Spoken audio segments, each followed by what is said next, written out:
लारे बेटा, किधर जा रही हो? अम्मी मुझे आवाज देते हुए बोली। मैंने उनसे कहा, करीब नदी के पास मेला लगा है, बस वहां जा रही हूँ। मैंने अम्मी को बताया। वो बरहमी से मुझे देखने लगी। 1000 दफा कहा है लारे, घर में रहा कर। जवान लड़कियों को घर से बाहर तन्हा अकेले नहीं जाना चाहिए। लेकिन तेरी छोटी सी अक्ल में ये बात क्यों नहीं आती? जब खुदा न खास्ता तेरे साथ कोई ऊंच नीच हो जाएगी तब समझेगी तू। अम्मी ने मुझे आड़े हाथों लिया। मैं भी अब गुस्से में आ गई। मैंने उनसे कहा, अम्मी, पहले आपने मेरी पढ़ाई छुड़वा दी, और अब जब मैं बेजार होकर बाहर निकल जाती हूँ तो भी आपको मसला होता है। मेरी बात सुनकर अम्मी मजीद गुस्से में आ गई। उनको गुस्से में देखकर मैं जल्दी से घर से निकल आई।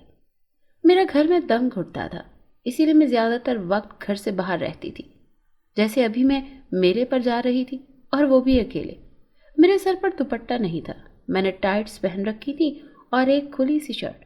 हम लोअर क्लास घराने से ताल्लुक रखते थे, लेकिन मैं भरपूर कोशिश करती थी कि अपने हुलिये से ही सही अमीर घराने की लड़की नजर आऊं।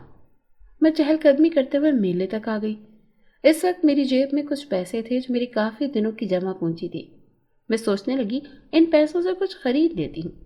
मुझे दूर से एक लड़का नजर आया। वो मेरी तरफ ही देख रहा था। वो गजरे बेच रहा था। उसके आसपास रश नहीं था। मैं गजरों के पीछे पागल थी, इसीलिए भागी भागी चली आई।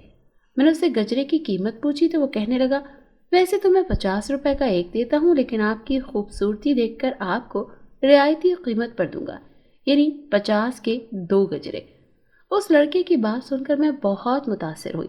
यूं तो हर हफ्ते यहाँ मेला लगता था, लेकिन ये लड़का जो गजरे बेच रहा था, मैं इसे पहली बार देख रही थी। मैंने उसके हाथ से गजरे ले लिए। मैं उसे देख रही थी।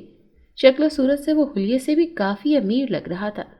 मैंने गजरे पहन लिए और उसके बारे में सोचती हुई वापस आ गई। मैं हर हफ्ते ही मेले जाया करती थी, इसीलिए जब अगले हफ्ते गई तो दोबारा मुझे वही लड़का नजर आया।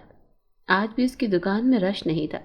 बस मैंने ही उससे गजरे लिए थे। उसकी आंखों में देखकर मुझे अजीब सा एहसास हुआ। उसने गजरे मुझे रियायती कीमत पर दिए थे। हर हफ्ते मेरी उससे मुलाकात होने लगी। मैं उससे बातें करती थी।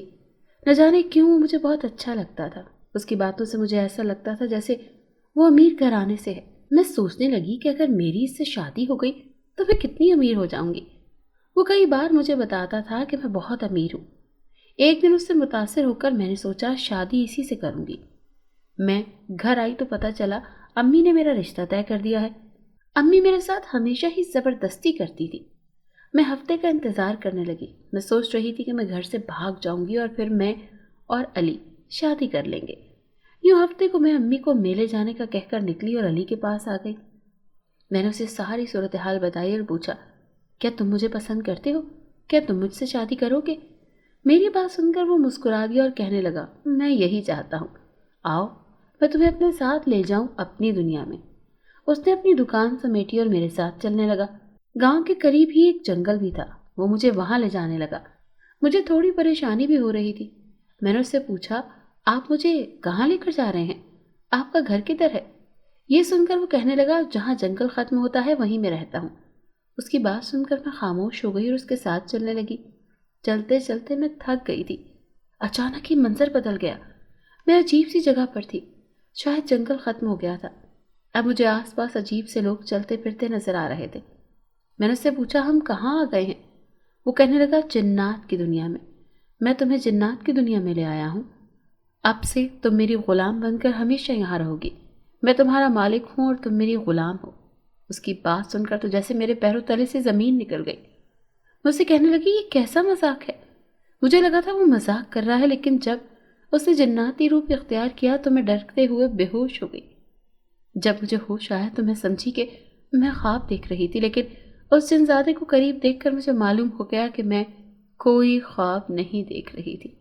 मैं रोने लगी थी क्योंकि मुझे अंदाज़ा हो चुका था कि मैं बहुत गलत कर चुकी हूँ। काश मैं हमेशा अम्मी की बात मानती तो इस मुसीबत में ना फंसती। शायद अब हमेशा यहाँ रहना मेरे मुक़द्दर में था।